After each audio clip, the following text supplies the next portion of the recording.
Good morning, or maybe I should say midday, depending on where you're living.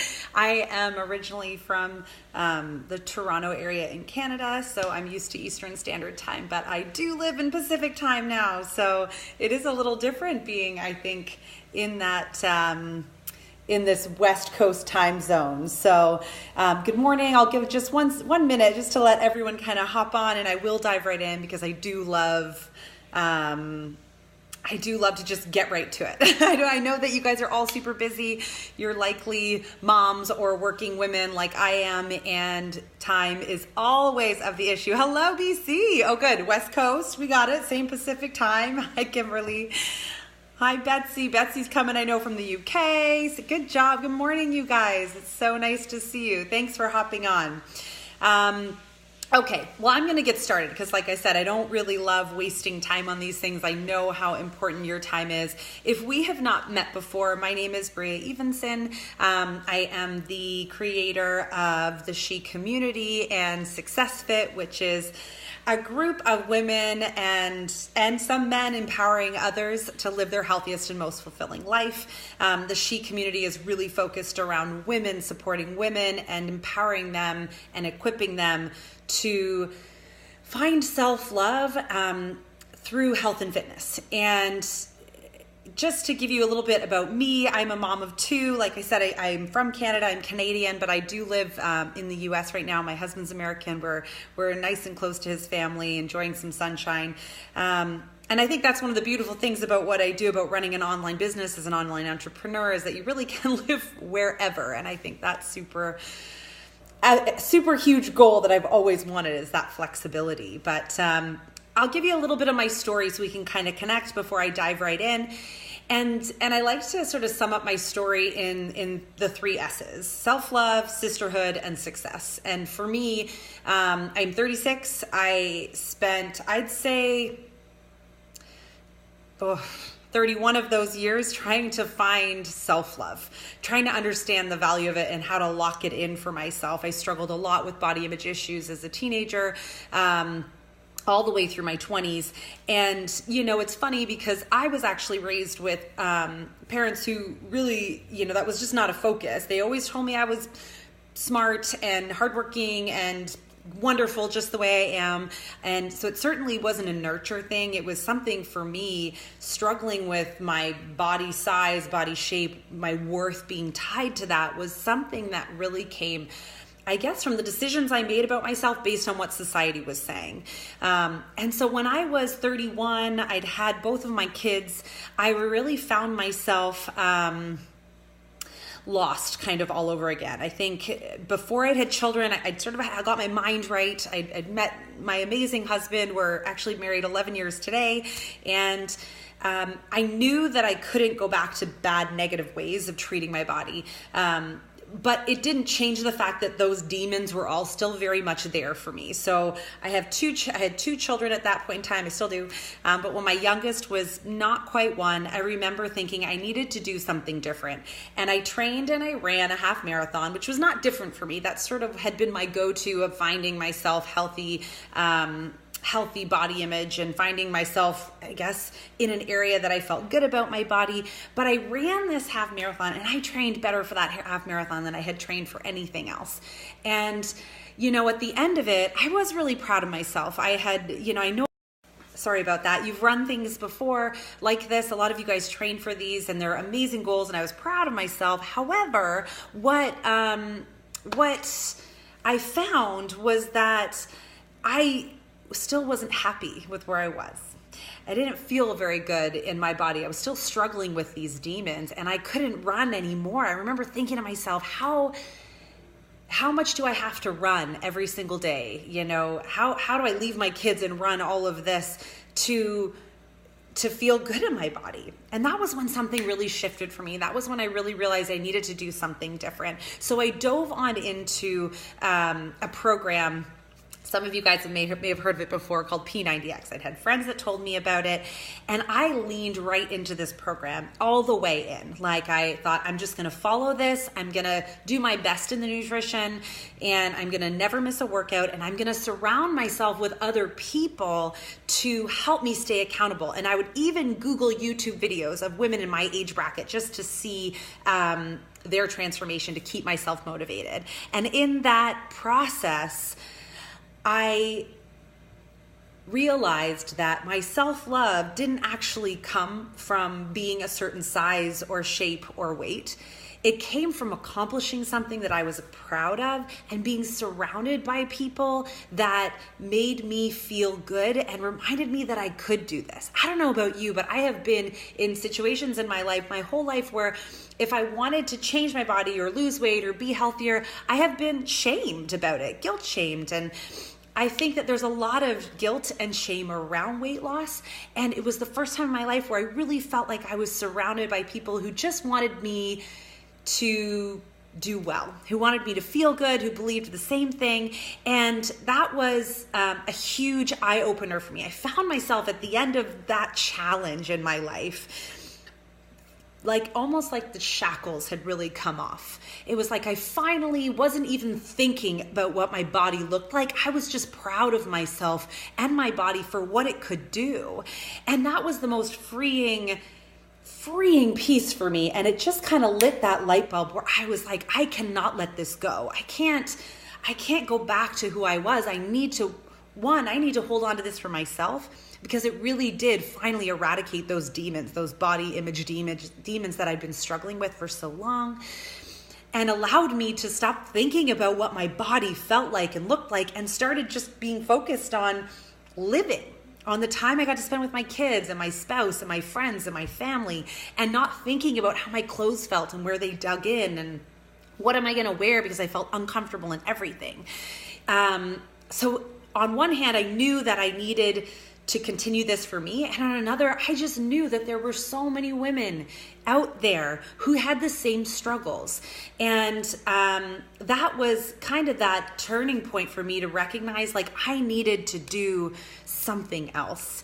And that's sort of my self-love story, I have to say. I needed to pay this forward in some way. And then the second, as sisterhood, really for me comes from being surrounded by some amazing, powerful women my whole life, really driven, kind people. But in my 20s, and I've shared this story before, but in my 20s, I remember when I was still in the depths of struggling with my own self-love, I remember sitting on one of my best friend's patios in the summer. If you're from anywhere in Canada, you'll understand this, but those summer nights, you're sitting there with 3 or 4 of my closest friends. Actually, there were 5 of us, so 4 of my closest friends, and they... one of them said, well, I don't really, she was body bashing a bit. And she commented on the fact that, nobody really loves their body. And someone said, well, I love my body for how it is. And it was such an eye opener for me to recognize, like, you can actually love yourself for who you are. Like, you can love your body and not even think about it and not wish it to be different things. And that was a real eye-opener for me. So I've been surrounded by all these really powerful women that have inspired me to be better. And the sisterhood piece really connected for me. After having kids, I was a little lonely. I'm sure some of you guys can relate. And I finally, in this journey, got to connect with women who reminded me what it meant to be a part of friendship. How friendship and support and inspiring you to be better, instead of looking at someone and wishing you had what they had, they inspired you to be better. How important that was, and how much that really touched me on the inside and kept me going. And the last piece, I think, is just success. Part of my story is that I have always wanted to do something more. I've always wanted to have purpose. I've not been driven necessarily by money, although it's important, and I know you all understand that. But when you're in life and you're working a job that doesn't connect with you on a deeper level, it it can keep you from being inspiring and being great and want to be even more. So something I learned really early on is wanting to be a part of something that is a greater and deeper purpose was a huge part of the success that I wanted. And that was I think the last little linchpin in understanding how to run an online business that was focused around lifting other women up and supporting them in their self-love journey. That was so important to me, and just kind of locked that in. I needed something that I could sink my teeth into and work in every single day that not only provided for me and my family and allowed that flexibility as a mom, but also made me feel like I was working for a purpose, a deeper meaning, something that was going to have an impact. And that's really what brought me here. I always say that my full-time job is my family and my part-time job is this online community that I am so passionate about, because genuinely, from my heart to yours, I feel like as women, we end up holding ourselves back because we get stuck in lack of confidence and doubt because we're thinking about our bodies. And whether that's society or whether that's someone in our past that has locked us in there, either way, it's something we need to push past and it's something we need to change. I don't know about you, but I have a daughter and I do not want her growing up tying her worth to a number on a scale or the size of clothing that she wears. That is just not something that I think benefits this world. I really believe that women have some serious magic in them, and I think that unlocking this piece of self-love is huge in helping us make a real difference. So that's my story. And to dive right into what it means to be a self-love activist, I have now been a coach, or what I like to call a self-love activist, in terms of helping other women find ways to love their body and love themselves and make a difference for almost 5 years now. And to be very clear on what it is that you do as a self-love activist, or what I would also call as a She community member, what we do is, number one, you start with you. The very first thing that I think is the key to all self-love is learning how to make ourselves a priority in our day as women.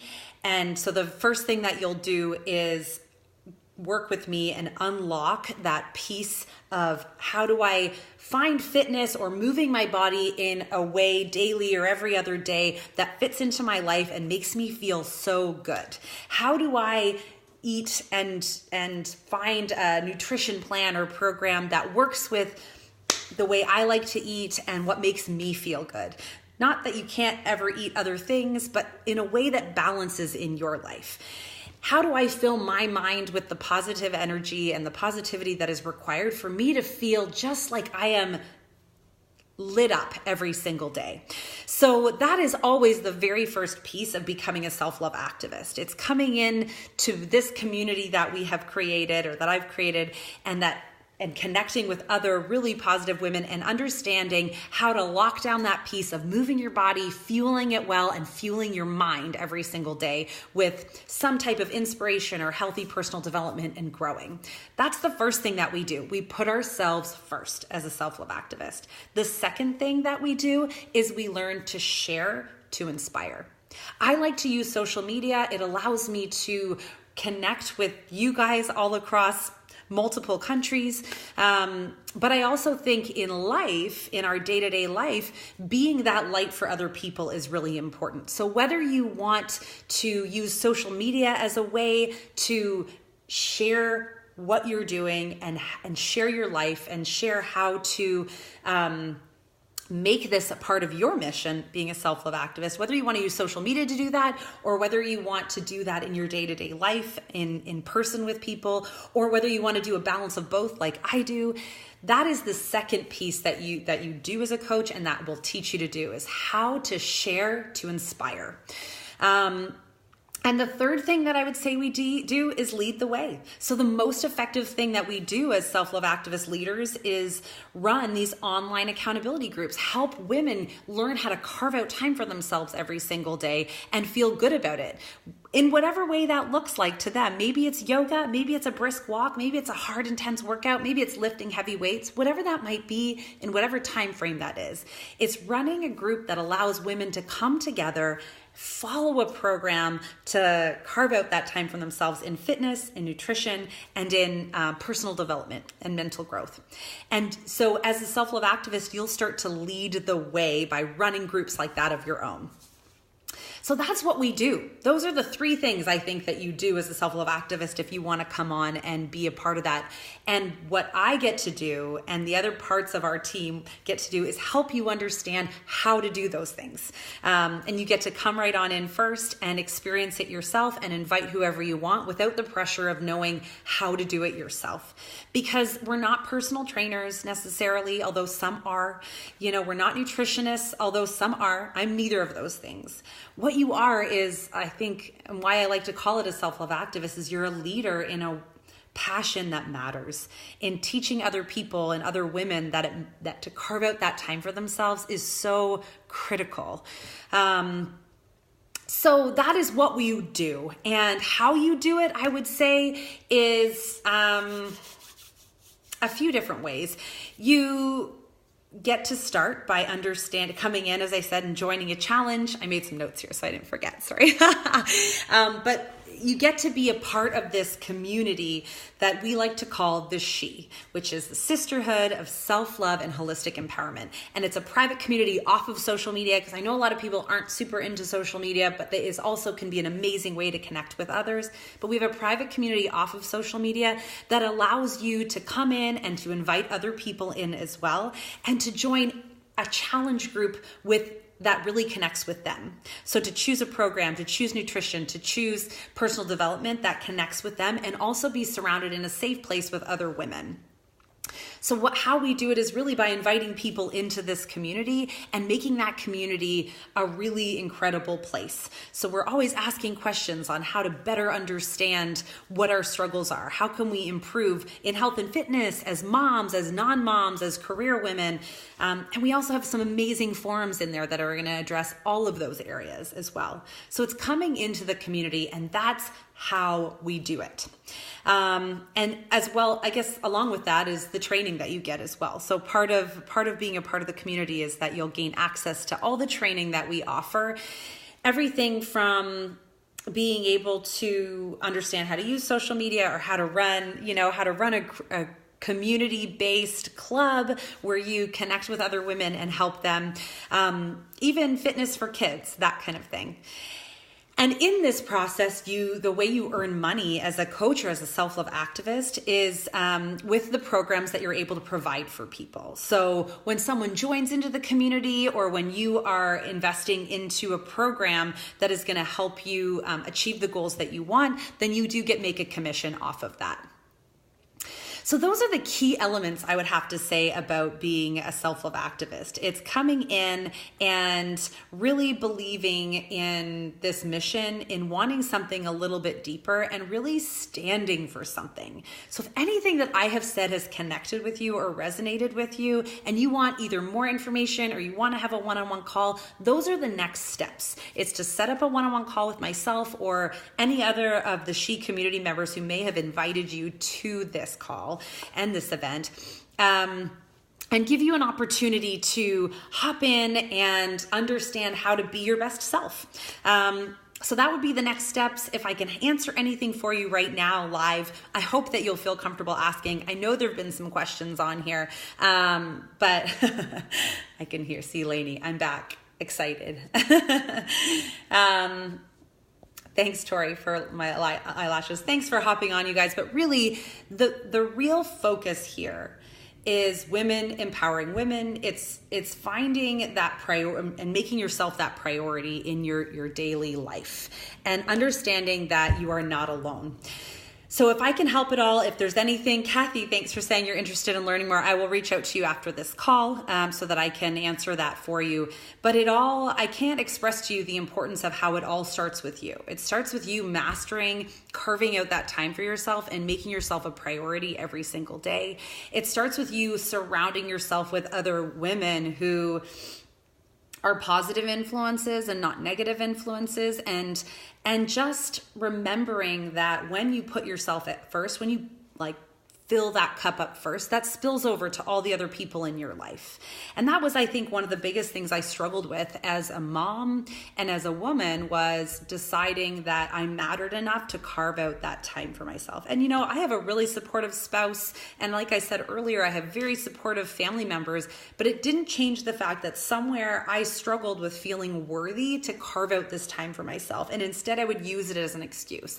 I don't have time. I'm a mom. I need to focus on my kids. When really at the end of the day, it was so important that I took this time for me so that I could feel awesome. I had the most energy. In fact, I almost feel like I owe it to my children to carve that time out for myself every single day for fitness or balanced eating or whatever it is that fills your cup up. Because if I don't, then I'm doing them a disservice by not being my best self. And when I really feel like all types of love starts with self-love. If you can love yourself, if you can love where you're at in your body, in your journey, and again, that comes from treating yourself with love. I'll leave you with this. One of the things that has really always resonated with me is that love is not an emotion, it's an action. And we get a little caught up in that. And whether it's because it's Hollywoodized or romance or whatever it is, you don't actually feel love. You treat someone with love. You feel lust and you feel passion and you feel emotions of different types. But love is not an emotion. It is how we treat someone. And we so often think of how we treat someone else, our spouse, treating them with kindness, treating them with respect. But self-love is no different. And treating yourself with kindness and respect and saying kind things to yourself and sometimes sacrificing things for that love is no different than any other great love that you're trying to create in your life.